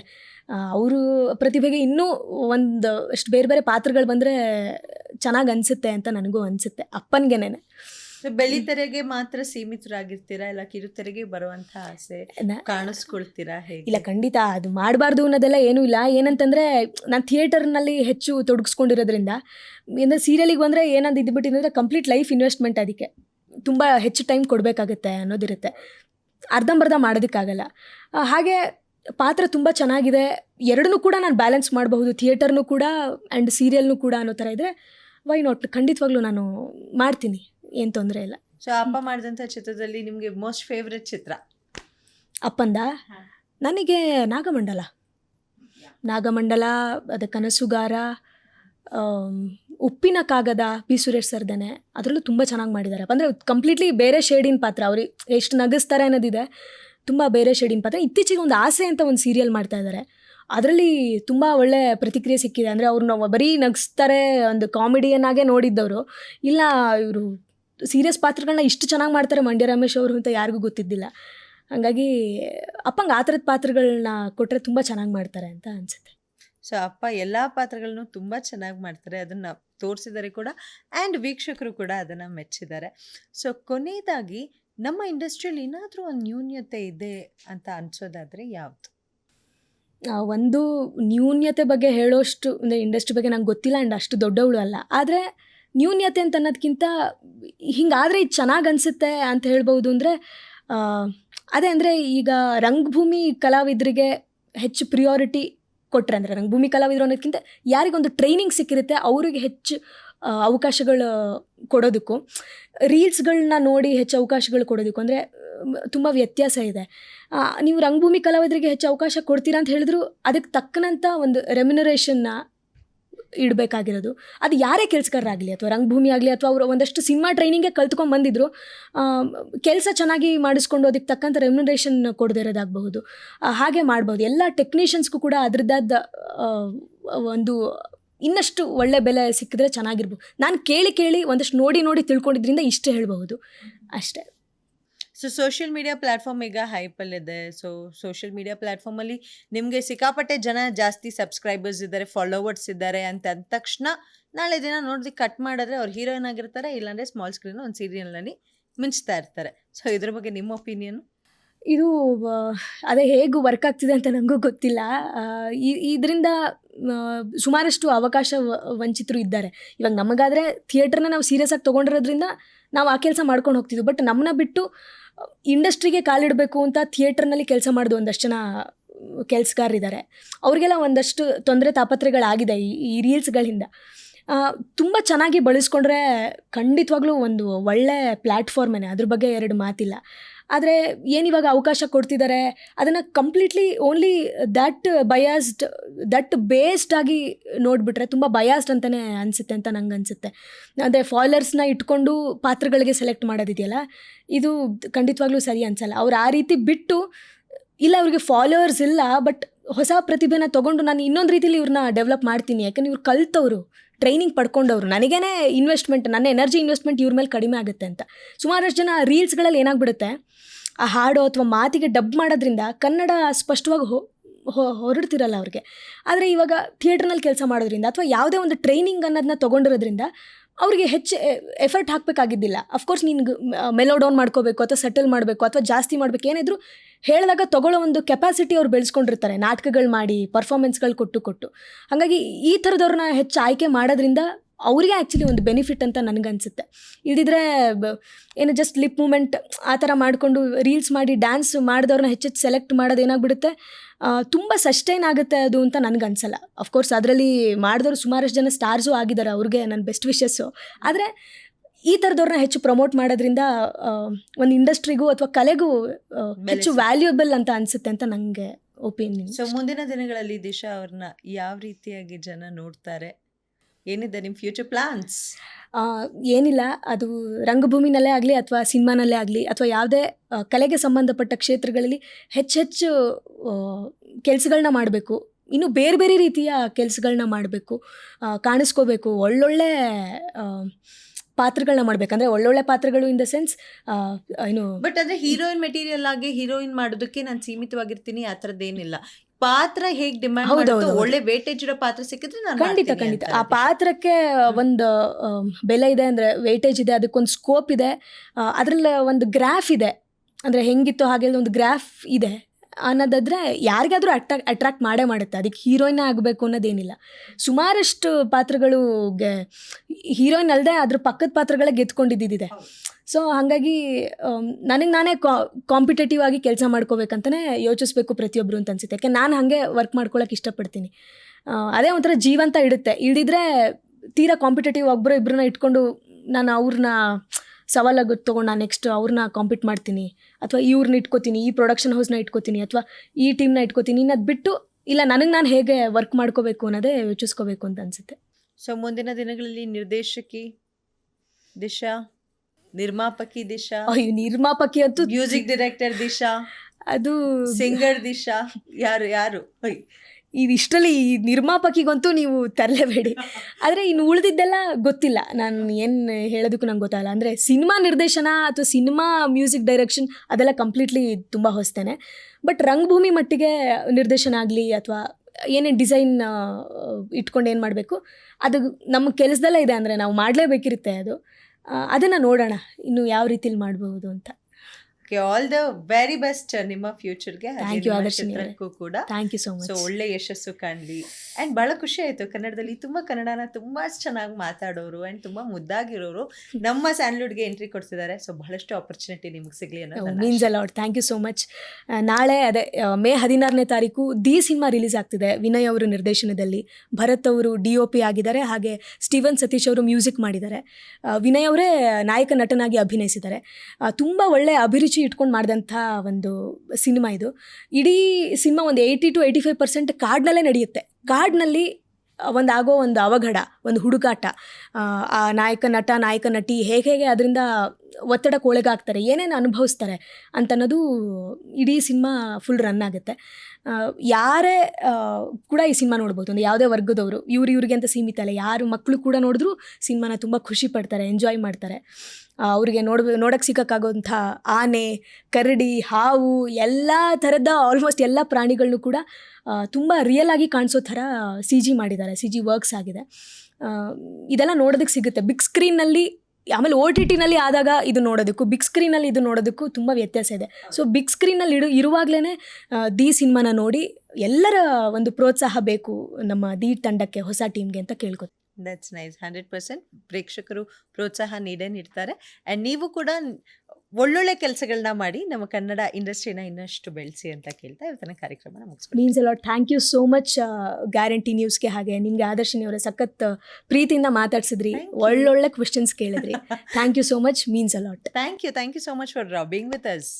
ನೋಡಿದ್ರಲ್ಲ, ಇದಾಗಿತ್ತು ಇವತ್ತಿನ ಗ್ಯಾರಂಟಿ ನ್ಯೂಸ್ನ ವಿಶೇಷ ಪಾಡ್ಕಾಸ್ಟ್.